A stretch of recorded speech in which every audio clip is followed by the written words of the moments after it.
record a little combing video. I've been thinking about doing this for, I don't know. I changed the way that I comb and ignore my porch that needs tons of work. I have all of this Corriedale fleece. This is Hilda's fleece, and you might have seen that video, that recent video. This is some raw wool that needs sorting and washing, and then there's some bins right there that I'm going to sort them into. And I put this tablecloth out here because I thought that's what I was going to work on, but I'm thinking now, you like my mulch? It's wool scraps. I think there's Icelandic and Shetland in there. And then the other one has some like Ravelry.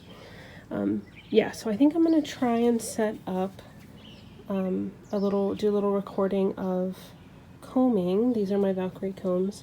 Anyways, I thought it'd be funny to show you how I do that. So this is, I'll move it over. This is a microphone stand.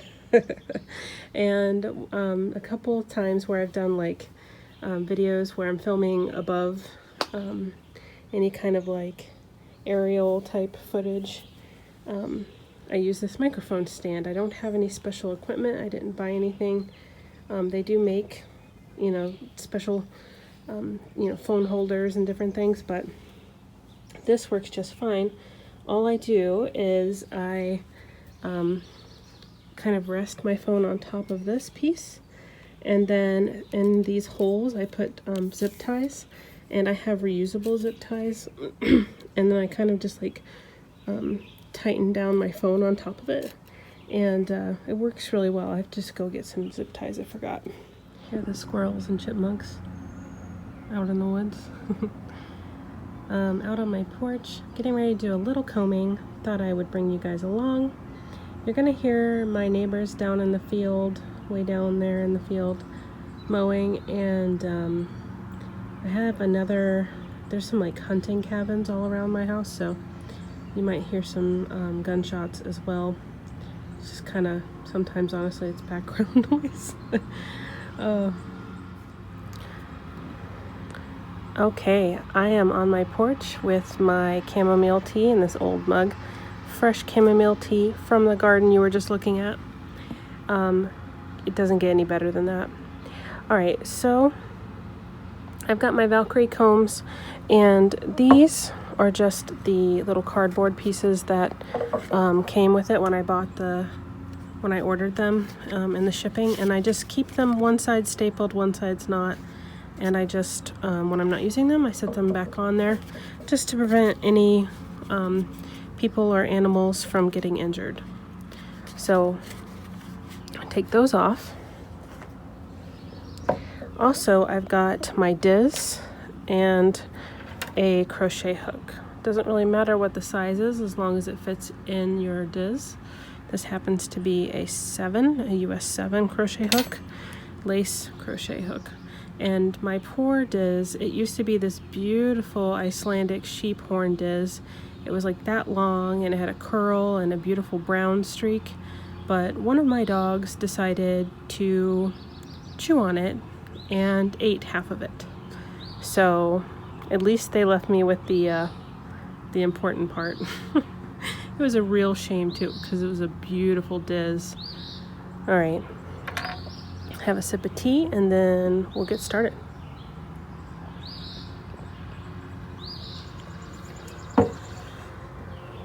That is some good tea. All right, let's make sure that you can see this. Angle it down a little bit. My knees. Not wearing any socks or shoes or anything because it's summertime and I don't want to. All right, so combing. Some people put the tips on first actually, but I don't. I put the butts on like this and just catch the very ends.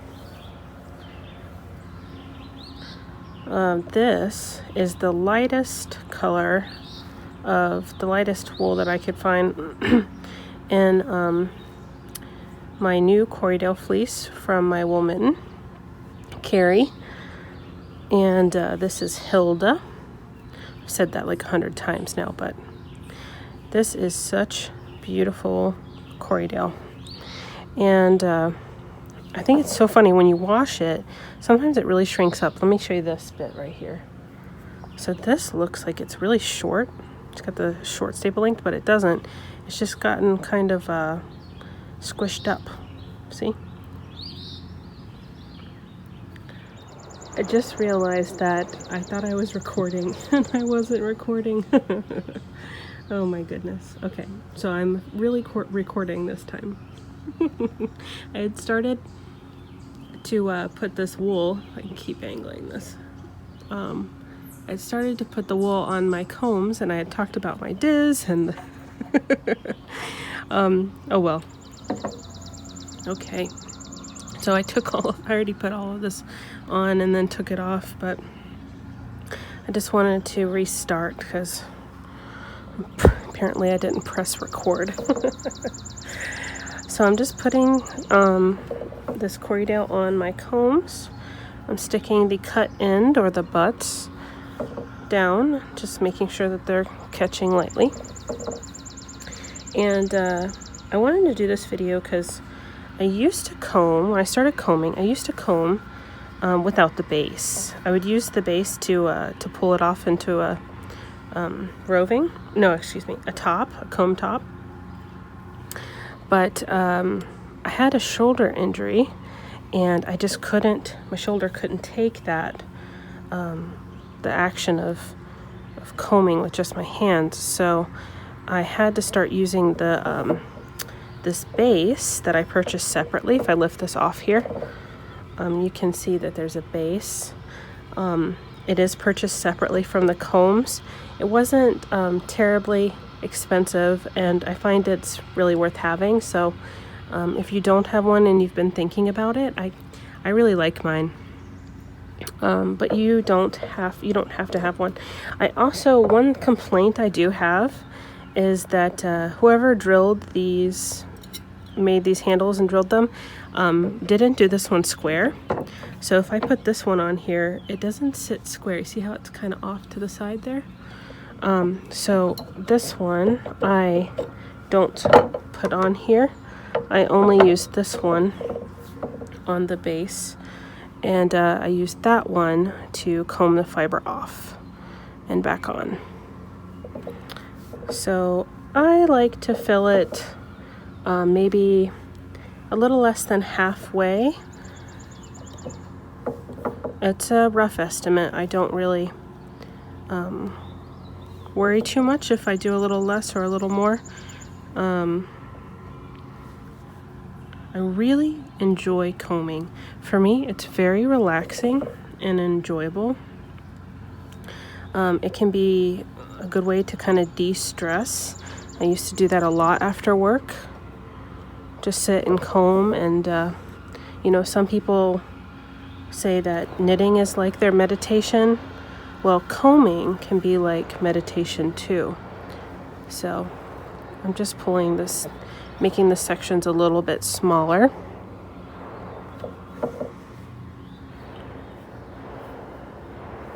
And I think just a little bit more, and I'm going to start combing it off. Make sure I try and catch all of the butts here.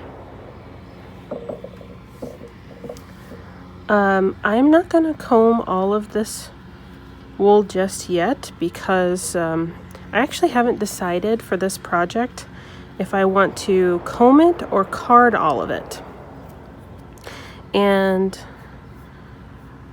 I'm thinking about making a shawl, and a really nice, warm, fluffy woolen shawl sounds really nice. And I love spinning from, if I make a bat and then I'll pull the bat off into little sections and just kind of spin from those sections. And spinning woolen like that is really nice, and I'm able to spin really quickly, and it makes, you know, this is a 5.5 pound fleece, so you know, I might think about doing it just for that reason too. a woolen prep and a woolen spun yarn spins up really quickly. So I think that's more than enough fiber on my combs. Okay, so I'm gonna start combing it off. Gotta scooch back. And let's maybe angle down.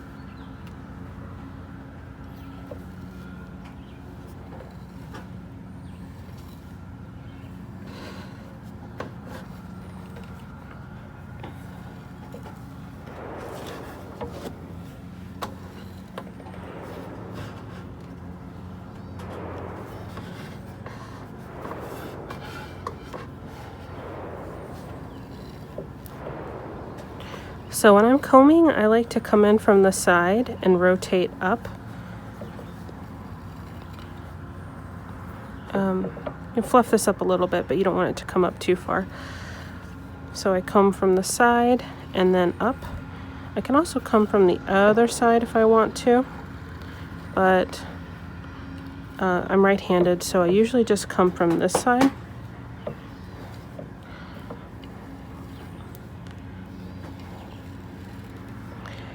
And that little kind of angling motion there sometimes helps get the fiber off.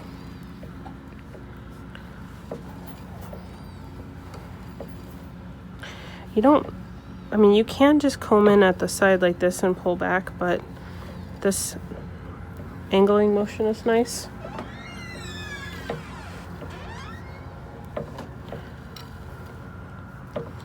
You hear the door opening and closing. It's my husband working on a fan, fixing a fan, cleaning it rather. Husky hair gets in and on everything, including your fans.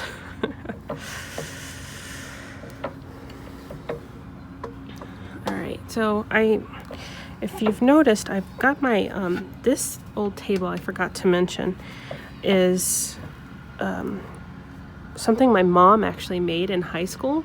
Or, so she told me she made it in high school in shop class.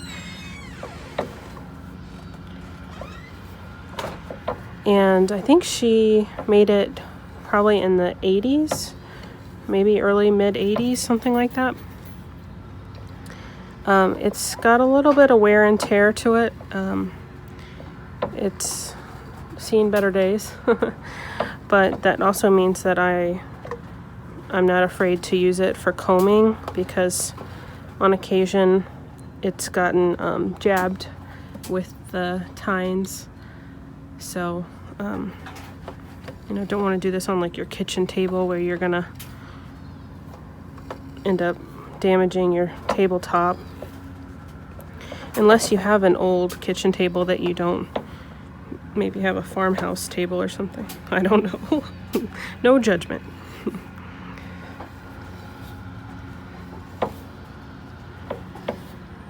So I put on quite a bit of fiber there. You could do less. And I'm taking my time and nicely combing this. I'm not rushing at all. I usually like to watch maybe a TV show or a movie. Sitting out here on the porch is really nice too. I'm just trying to get off some of these longer fibers that are stuck. Okay, and I can leave that on if I want, because some of that's just going to end up as waste, though I will pull off anyways. But usually I do just pull this off and toss it in a little waste, a little paper bag or something for the waste. I'm just going to set it aside for now. And you can use the waste for compost or for mulch, or you get a friend who likes to felt, personally, I feel like I don't have a lot of time for the waste fiber, so I just usually compost it or use it as mulch. So when I go to comb, I do usually like to use my feet to stabilize this little table and nicely just catch the ends, and I like to stretch the fiber down and off. I also like to, gotta move back. I also like to kind of brush it down as I'm going. I know a lot of people have issues with the static electricity, making the fibers fly up like that. That almost never happens to me. I don't know why. See, I'm getting it a little bit, but it's not so bad. And all I do is just kind of brush the fiber down.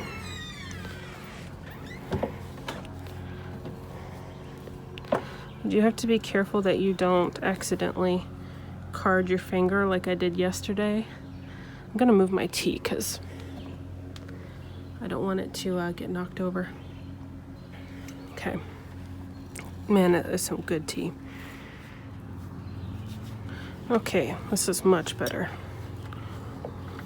Much more level right here.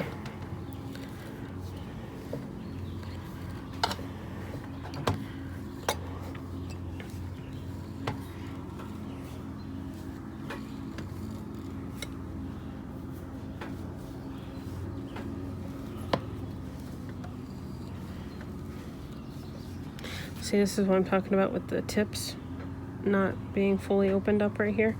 So I can just comb that spot. And that usually takes care of it. And just go right back to putting on the fiber.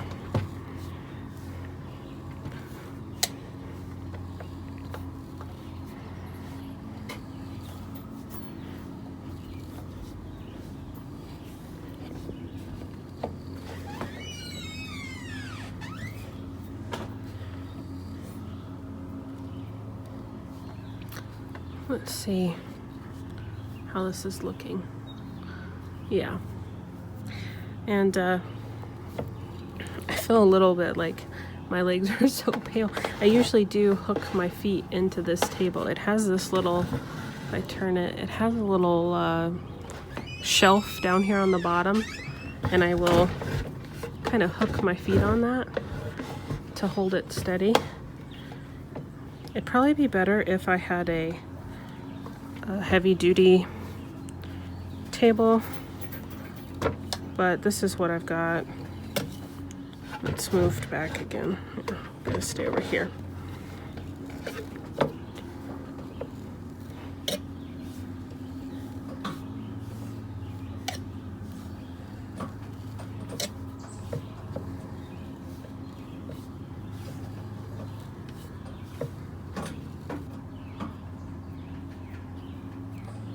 Sometimes I stop and pull the fiber up, fluff it out a little bit, and that will help the combing process.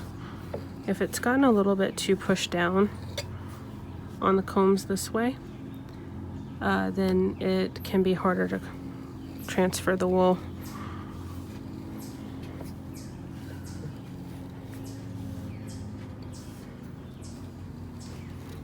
The more wool that you put on your combs, the longer it's going to take to transfer it, and but you'll also get a longer piece of comb top. So maybe that's the side benefit, is that if you don't want to have short pieces of comb top where you're joining all the time, if you'd rather have longer pieces, then comb a little bit more wool at once. But the beginner tip usually is just to do a little bit of wool, like probably half of what I put on here. But I don't mind combing a lot. I might, and the funny thing is that if I decide that I want to card this instead, what I'll end up doing is taking this comb top and running it on the drum carder. And that works just fine. Actually, it's really easy to do that. And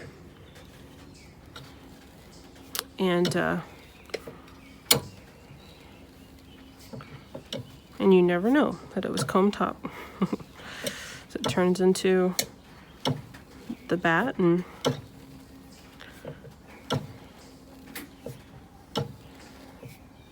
I do think I enjoy combing more than I enjoy drum carding. I love my drum carder and I love bats, but the actual act of combing, I feel like is a little more relaxing and enjoyable. It's a slow process. I feel like it's not really that slow. Both are slow. I think some people think that drum carders are going to make processing fiber really fast, but that's not really true. A well done bat can take just as long, if not longer, than comb top. My best clean bats with, you know, little to no neps, and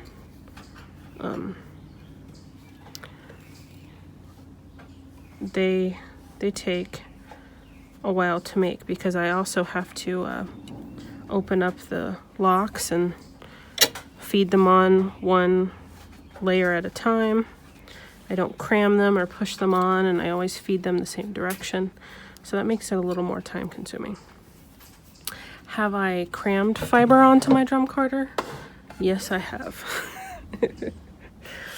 But when I want to do a really nice job, then I do take the time to do that. Okay, so that is ready to go. It's ready to be dizzed off into combed top. So I'm gonna double check that you can see this. Yes, you can. I'm just lifting this up and keep it maybe an inch or so from the top. I don't want it to go right up to the top, but I'm just, instead of having it packed down like that, I'm just pulling it up so it's all fluffed up, ready to go. Okay, this is only like take 5 or something. I am having an issue with storage because I like to hoard photos on my phone and videos. And I always think, oh, I should sort through my phone and delete all those photos or put them on some kind of external storage device, but I never do. And so I have, you know, a few thousand photos.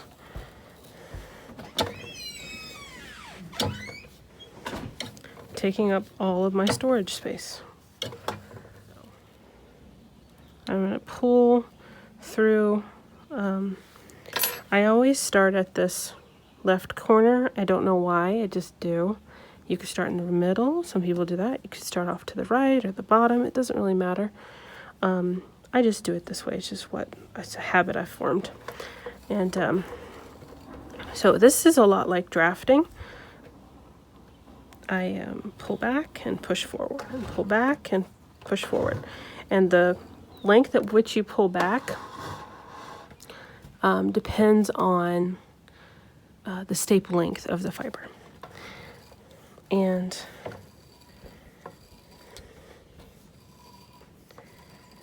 what I can do, if I have chunks, when I'm combing a lot more fiber, unfortunately I wish that I had that video, but I don't. There usually be, when there's a lot of fiber on here, I fluff it up really high. And then usually I'll have more fiber up here or down there. And then what I do is, if I'm over here and I need to get this fiber over there, what I do is I just kind of hold the fiber at an angle and I start encouraging it to go towards that fiber, and it'll pick it up. And see, now I've got that little bit of fiber there, so I won't lose that. And that's just all by angling. Okay. when I get to the end, I just pull it off, and I don't worry about the waste. I don't try to keep that, because you don't, you probably don't want it in your yarn. If you want a clean, slub-free, nep-free finished yarn, then you don't want to keep this stuff. So here's the end. Just take off the Diz, and what I like to do is just very loosely wrap it around. If I have a lot of fiber, I kind of just start going around like this and form a very loose ball. And I don't, what I don't like to do is to really push down and compact it like that. I try to keep it really loose, because it's nicer to spin if the fiber's not really compressed. And I have started, we'll find out if I think this is you know, a little tip that I think you should do, and if I recommend it, because I just really started doing it. But folding over the end piece right here and then setting it down so that that tip doesn't get stuck later when it's been sitting around. If it's been sitting for, you know, even just a couple days, these little tips can kind of get stuck to their neighbors. So folding it down maybe will be a solution for that. And then when I go to find the beginning, I'll just look for that little fold. So I'm trying that out, kind of a new thing. So here's the, here's the two little combed, they're not really nests, they're like balls of combed top. And this is the waist, and it's really not a lot of waist. I feel like the nicer the fiber is to start with, and if you do a good job of sorting it, I think it does lead to having less waste. So that's it for today. Hope you enjoyed being out here with me and you didn't mind. I'm gonna angle this up now. You can look at the garden and the mountains and my the rest of the raw wool that needs washing. I hope you enjoyed this, and don't mind the gunshots too much. I have a little bit of chamomile tea left. I'm gonna have that and enjoy the rest of this 4th of July day. It's beautiful. Gonna head out to see some music, watch my husband play the bass, and watch some fireworks, and probably eat some terrible for me fair food. Back in North Carolina, they had funnel cakes are bigger down there, or more popular down there. Up here, it's fried dough, and it's just like a big old section of fried dough, and they cover it with, just like funnel cakes, they cover it with powdered sugar, but they also have, since this is Vermont, and Vermont is really known for its maple syrup, made from maple trees, sugar maple trees. Also, usually some stands will provide maple syrup for dipping. Makes it almost like a pancake. All right. Bye, guys. I hope you have a wonderful day wherever you are and whatever you're doing today. See you next time. Making a fresh pot of chamomile tea. Those are freshly picked chamomile flowers, and this just makes the yummiest chamomile tea you've ever had.